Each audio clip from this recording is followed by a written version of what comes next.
世の中に耐えて桜の中りせば、春の心はのどけからまし。平安時代の歌人有原業平の有名な一句です。もし桜がなければ春はもっと違う形で過ごしたでしょう。でも日本の私たちは桜に翻弄され続けてきました。こんにちは、つくよみちゃんです。こんにちは、ずんだもんなのだ。今回は何を解説するのだ？今回は桜の解説をします。日本の花の代名詞と言われていますが、歴史や意外な一面まで様々なエピソードがあります。綺麗な花ってこと以外にも、歴史や文化はもちろんのこと、外交や最新科学までいろいろな顔を持っています。最新科学にもどういうことなのだ？それだけ日本人に愛されてきたってことですね。詳しく聞かせてほしいのだ。それでは解説しますね。お願いします。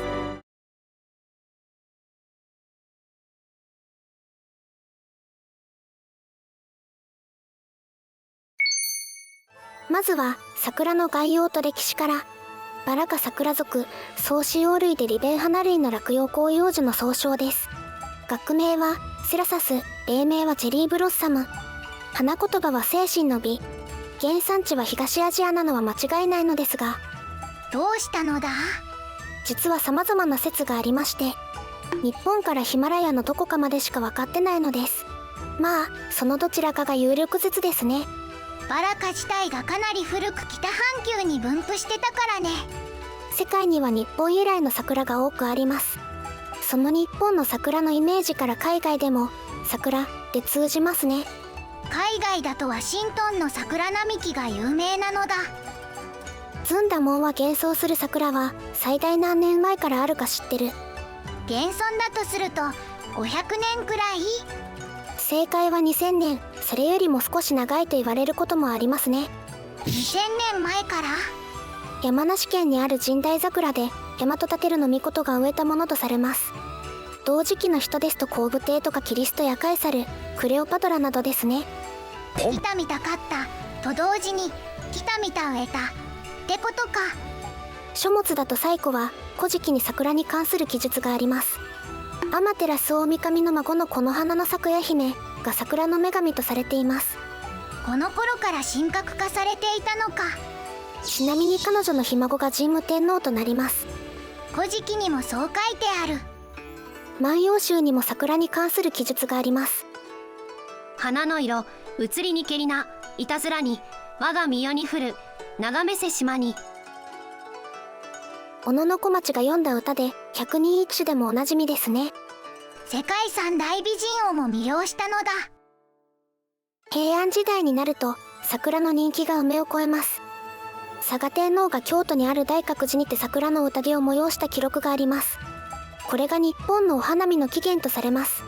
お花見も1000年以上の歴史があったのだ。鎌倉時代になると新古今和歌集にて様々な品種への言及もあります。そして室町時代になると侍が桜にとあるイメージを持ち始めます。武士なら潔く散るのが誉れってやつなのだ。正解。島津義弘はこう残しています。散る桜、残る桜も散る桜。織田信長が築城した安土城には桜などを植えた大規模な庭園があったとされます。この頃に宣教師を通じて欧州にも知られるようになります。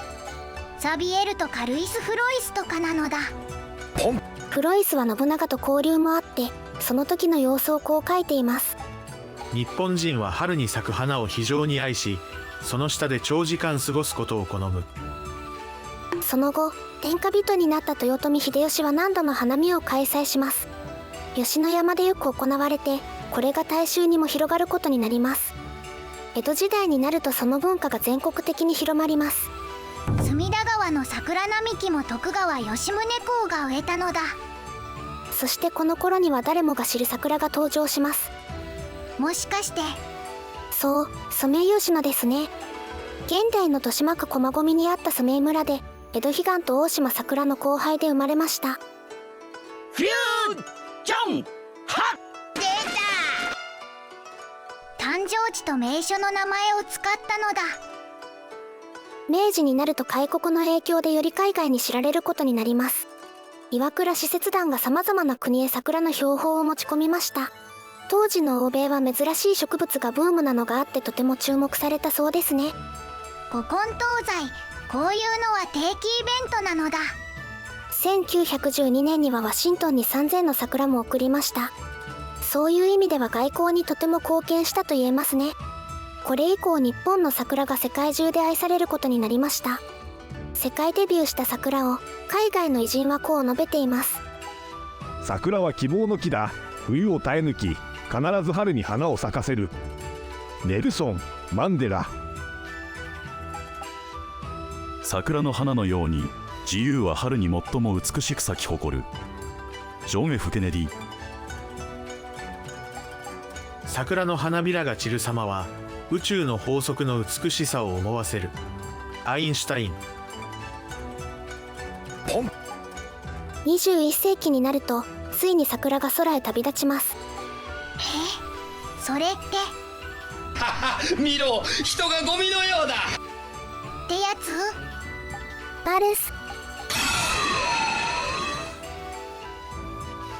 目が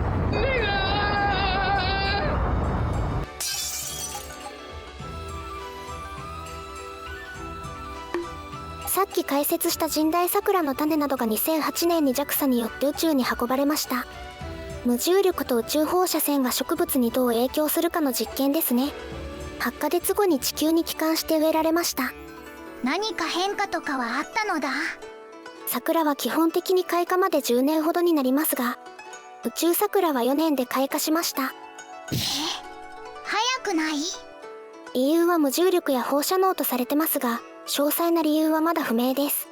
宇宙桜はその後、日本や海外にも植えられました。今では科学、平和、希望の象徴になっているそうです。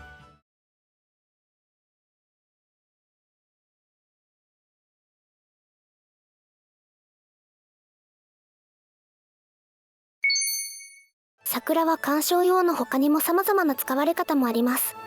家具とかの素材ってことなのだ。適度な硬さとシルクのような手触りが特徴です。のみやカンナの入りも良くて割れにくい。精密な加工にも適しています。木材としては使いやすいのだ。そう、だから家具の他にも食器はもちろん、彫刻や楽器、浮世絵の版木にも使われてます。桜の特徴としては何より経年変化が特徴ですね。使っていくと何が変わってくるのだ？白っぽい色から徐々に飴色に変化していきます。これは細胞間にあるリグニンと紫外線の反応が一つの理由。もう一つはタンニンなどのポリフェノールが空気中の酸素と反応した結果です。桜は杉やヒノキよりもポリフェノールが多いので変化が早く、色も深くなります。これらの性能と見た目から木材の女王とも呼ばれます。見た目も性能も良いなんてすごい素材なのだ。まあ、その分いいお値段がしますが、どのくらいなのだ？状態や木目などにもよりますが、良いものだと杉の10倍になりますね。価格も女王様なのだ。それでも古来からの桜に対するこだわりは凄まじく、葛飾北斎の富岳36景の版木も山桜が使われています。2020年にも北斎の版木が見つかって話題になりました。最近の使われ方で人気なのは燻製ですね。おうち燻製やアウトドアブームで流行っているのだ。燻製チップとしての特徴ですが、ヒッコリーなどに比べて香りが良くて強いのは特徴ですね。そして肉や魚にも使いやすいですね。燻製チップ界の万能選手なのだ。燻製は本来数時間から数日かけて行いますが、香りや色もつきやすい特徴から短時間の燻製にも適しています。おうち燻製にもおすすめなのだ。ホームセンターに行くと家庭用も充実していますね。